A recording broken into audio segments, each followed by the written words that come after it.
प्रभु तेरी वाणी जीवन की रोटी, नैनों की ज्योति अंधेरा मिटाती।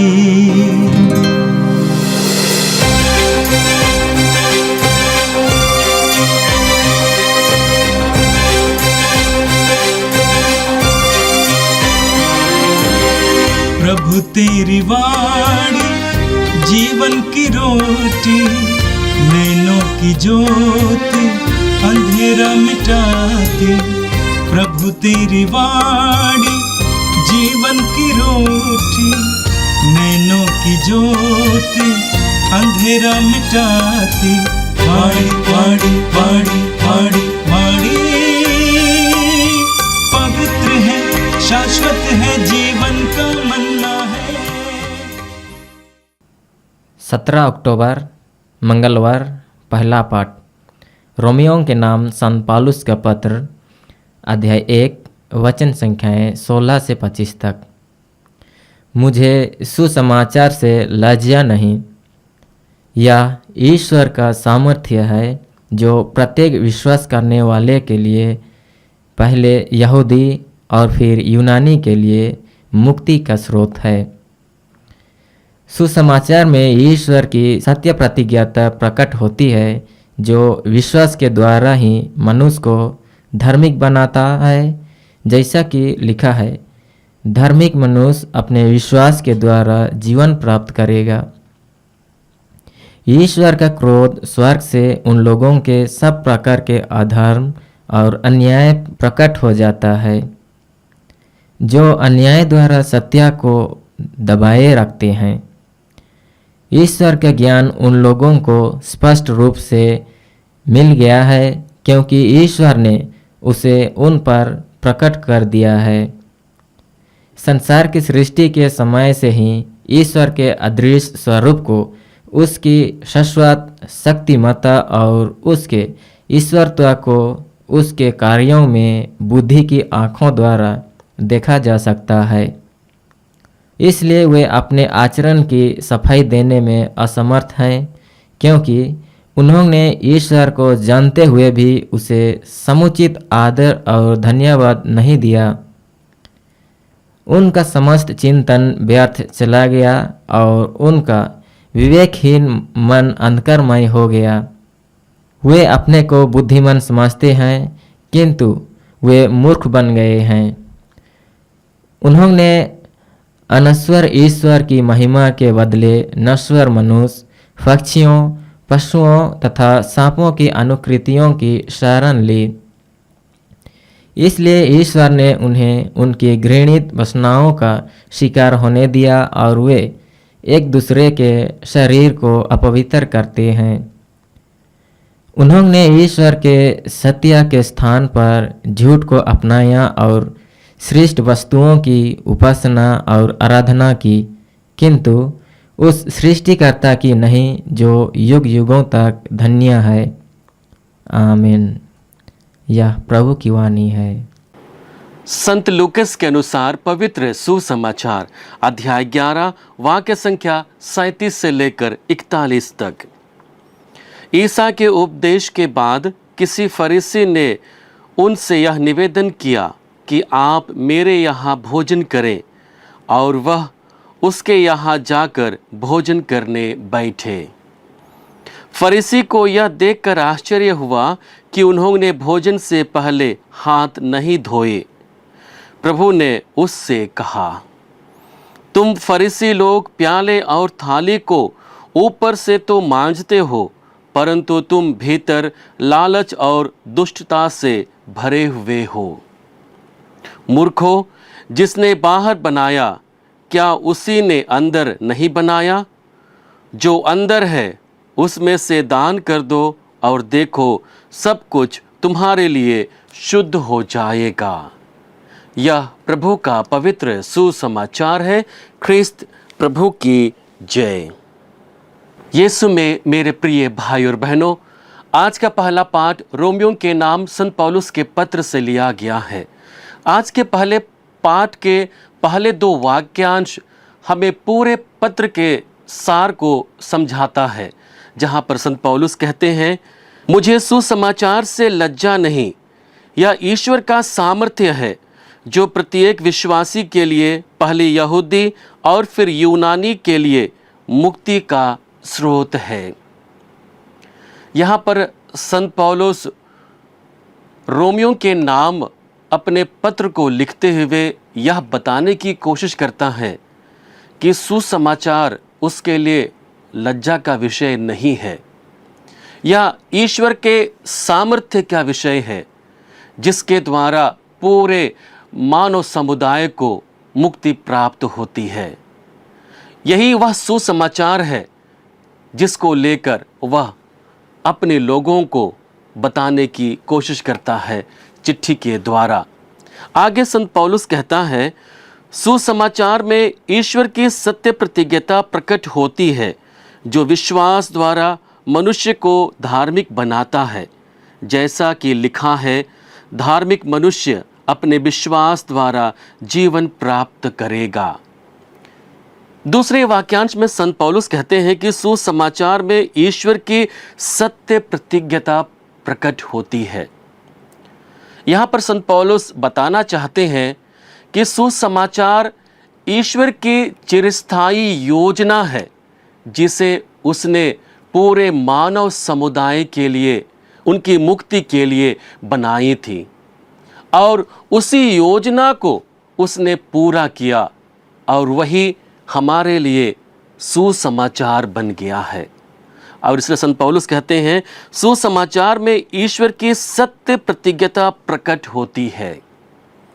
ईश्वर की सत्य प्रतिज्ञता सुसमाचार के द्वारा प्रकट होती है, और उसी सत्य प्रतिज्ञता को जब एक मनुष्य स्वीकार करता है तो उसमें धार्मिकता आ जाती है, और धार्मिकता के द्वारा वह मनुष्य धार्मिकता का फल उत्पन्न करने में समर्थ हो जाता है, और वह फल है ईश्वर में अनंत जीवन, जिसे संत पौलुस कहता है, जैसा कि लिखा है, धार्मिक मनुष्य अपने विश्वास द्वारा जीवन प्राप्त करेगा।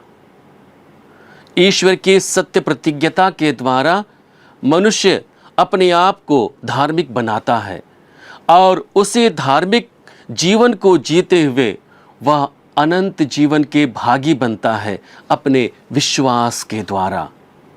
हम देखते हैं कि संत पौलुस जब पहले 2 वाक्यांश को हमारे सामने रखते हैं तो उनमें यूनानी शब्द का प्रयोग करते हैं। एक और संत पौलुस रोमियों को अपने पत्र लिख रहे हैं, और दूसरी ओर यूनानी शब्द का प्रयोग करते हैं। इसे हमें समझने की आवश्यकता है। यीशु के समय यूनानी सभ्यता और संस्कृति समूचे विश्व में अपनी चरम सीमा पर थी। वे अपने ज्ञान, अपने कला, अपने दर्शन और अपने नैतिक मूल्यों के लिए जाने जाते थे।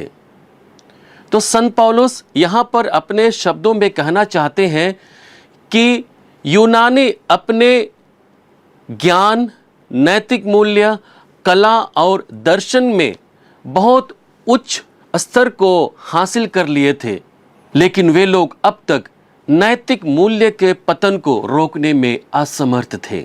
लोगों के बीच अच्छे अच्छे गुण, मानवीय मूल्य और दर्शन होने के बावजूद लगातार लोगों की नैतिक मूल्यों में पतन हो रहा था। वहीं संत पौलुस दूसरी ओर यह भी बताना चाहते हैं कि यूनानियों के पास ईश्वर का अच्छा ज्ञान था, उन्हें नैतिक मूल्य का अच्छा ज्ञान था, लेकिन उन ज्ञान में वे अपने जीवन को जीने में असमर्थ हो जाते हैं। उनका ज्ञान मात्र अटकलें थीं ईश्वर के विषय में, नैतिक मूल्य के विषय में। इसलिए हम दूसरे शब्दों में कह सकते हैं कि उनका मात्र एक मत था, उनका एक सिद्धांत मात्र था। और इसलिए यहाँ पर संत पौलुस कहना चाहते हैं, क्योंकि यह मात्र एक सिद्धांत था, इसलिए वे सच्चे ईश्वर को स्वीकार करने में चूक जाते हैं। वहीं दूसरी ओर हम देखते हैं कि रोमी सम्राट अपने आप को ईश्वर मान बैठते हैं, ईश्वर के समान व्यवहार करते हैं और लोगों को पूजा आराधना करने के लिए कहते हैं।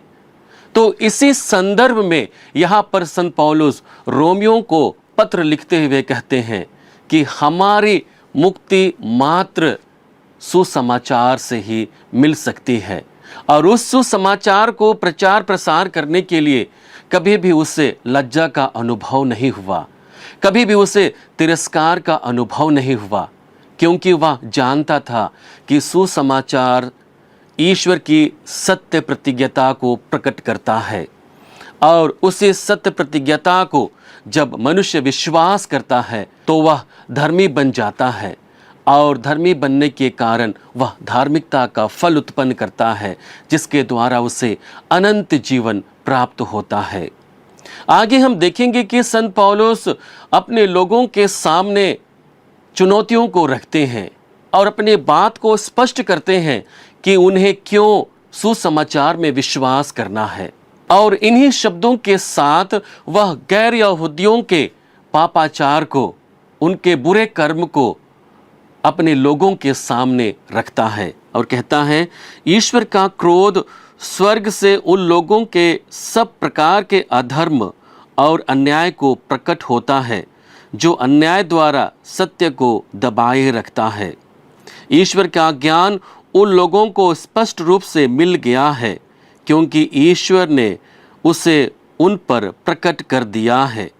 संसार की सृष्टि के समय से ही ईश्वर के अदृश्य स्वरूप को, उसकी शाश्वत महिमता और उसके ईश्वरता को बुद्धि की आँखों द्वारा उसके कार्यों में देखा जा सकता है।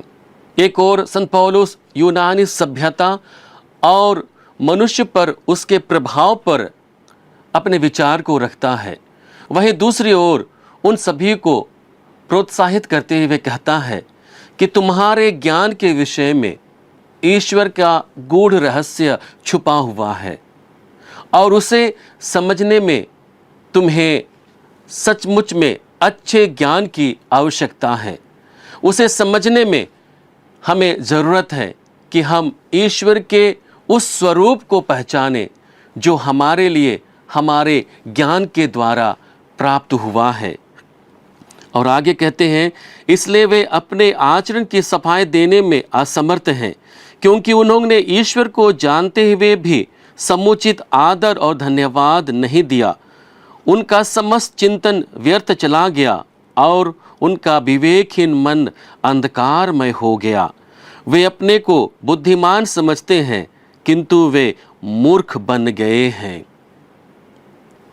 यहाँ पर संत पौलुस उनके बुद्धिमानी को, उनकी संस्कृति को, उनकी सभ्यता को, उनके दर्शन को चुनौती देते हुए कहते हैं कि तुम्हारे इन्हीं बातों के द्वारा ईश्वर तुमसे दूर हो गए हैं और तुम अंधकार के भागी बन गए हो।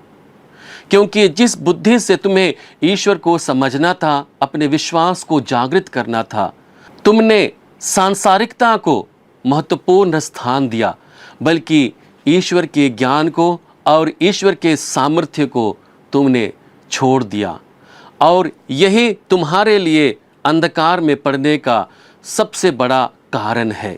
आगे संत पौलुस कहते हैं, उन्होंने अनश्वर ईश्वर की महिमा के बदले नश्वर मनुष्य, पक्षियों, पशुओं तथा सर्पों की अनुकृतियों की शरण ली।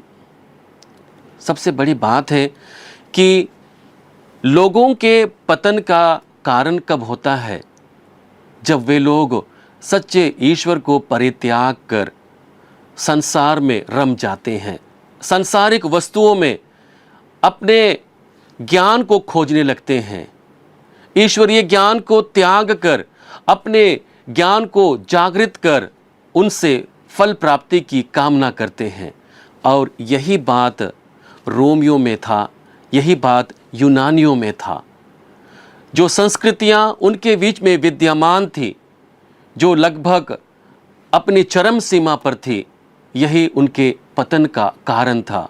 और उन्हें सचेत करते हुए कहते हैं कि जो सुसमाचार मैं तुम लोगों को सुना रहा हूँ उन्हीं के द्वारा तुम्हें मुक्ति प्राप्त होगी। संत पौलुस कहते हैं, मुझे सुसमाचार से लज्जा नहीं, यह ईश्वर का सामर्थ्य है जो प्रत्येक विश्वासी के लिए मुक्ति का स्रोत है।